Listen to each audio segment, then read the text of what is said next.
Hey guys, it's Lisa Rigoni from growkidsminds.com. I'm in a different room today because it's a little bit cold and I'm standing on the heater.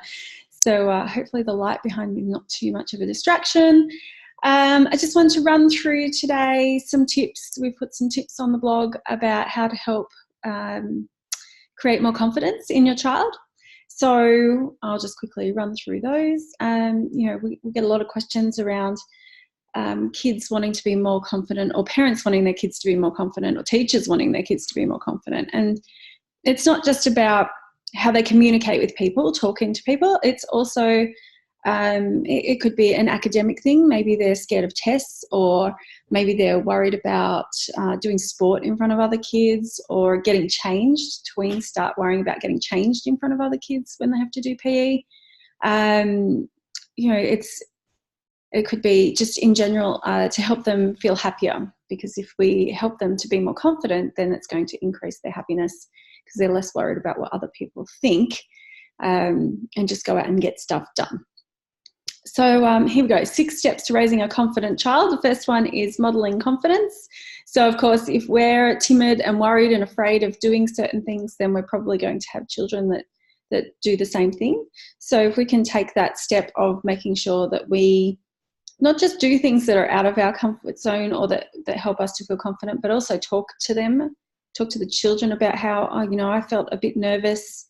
Not quite an example, but I went through a cave on the weekend with the 2 youngest kids, and, it's underground. They're talking about how the cars drive over the freeway on top of this cave, and the divers, because there's water underneath, when the divers are doing diving underneath that section, they can hear the trucks and things on top of that part of the road, which is like, makes me freak out a little bit, because I think, oh my goodness, what if that collapsed on you? I mean, you wouldn't know it would happen so fast, but it's a little bit scary for me. So I talked to the kids about how, even though I feel a little bit nervous knowing that, I still want to go down because I want to learn the history of this cave.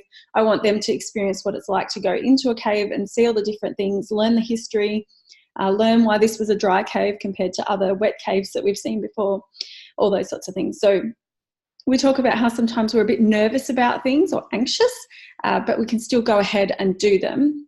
We might just go in a little bit slower or do those sorts of things. So I'm modeling that confidence with the kids, and then they don't have that fear either.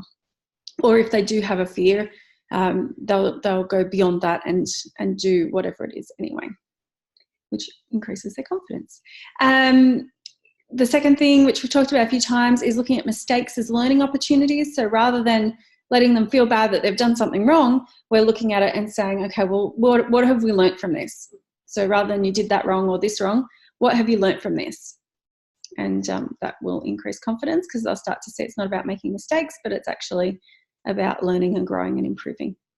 Encouraging them to try new things. So going back to the first thing where I'm modeling, I'm encouraging them to do something different. So even if they're scared of it, at least give it a go and see if you like it first before you decide that you don't like it. Praising perseverance is a big one. So number 4 is praising perseverance. That's when kids are putting effort in. They're doing it, and they're doing it, and they're doing it, and they're growing, and they're getting a little bit better, a little bit better, a little bit better. Sometimes we go backwards, and then we grow again, a little bit better, a little bit better. So we want to make sure that we're reminding them of how great they are for persevering at something. Yes, it's tricky. Yes, it takes lots of time. Yes, we fail and we need to get back up and all those sorts of things. But if we keep doing it, we end up growing and we get better and better. So praising that's really good. And number 5 is helping them find their passion. So just like adults, kids will find that they have interests in different things. And I can guarantee if we've got multiple kids, each child is going to be different. Or in a classroom, each child is going to be different. They're going to have things that are interesting and easy for them, and they're going to have things that are interesting and hard for them, and they're going to have things that are easy but they don't like, and they're going to have things that are hard and they don't like. So our job as teachers and parents is just to help them not just find the things they're good at, but explore those a little bit further for them. The things that they're interested in, help them to explore those further.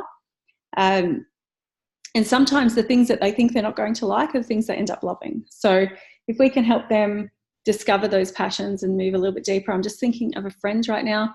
Her daughter's had some struggles at the start of last year, and she lost a lot of confidence. And then her mum spent a lot of time doing artwork and creations, and she found this specific type of artwork she liked doing, and she created all these artworks, went to a market stall, sold all of her artworks except I think 2 of them. And, you know, I went because I wanted to support her, and I went to that market stall, and I watched her confidence increase with each sale and each compliment from somebody else about her artwork. So, you know, it's really important that we help them not just find their passions, but really dig into those passions and explore them. And that can be a massive way of helping kids be more confident. Number 6, set goals.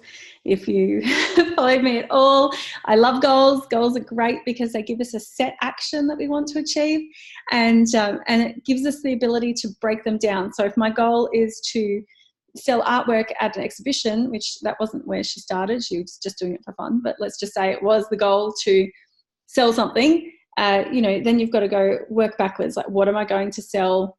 How am I going to make it? What stuff do I need to make it with? How much do I need to price it at so that it's break even or making some money?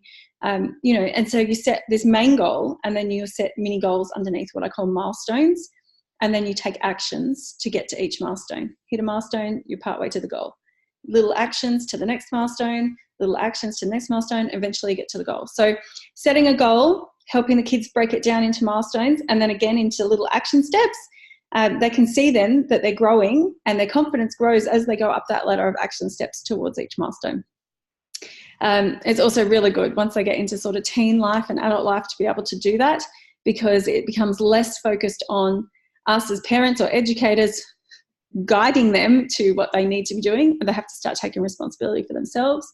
And if they don't have that ability to create goals and work towards them, they kind of start to get a little bit lost as they get older. So it's a really good skill for older kids to have learnt. And if we can teach them earlier, that's going to be good too. Okay, so just to recap, our 6 steps to building a more confident child is 1, model confidence. 2, treat mistakes as learning opportunities. 3, encouraging them to try new things. 4, persevering, praising their perseverance. 5 is to help them find and really explore a passion. And 6 is to set goals and milestones and then action steps to work towards them.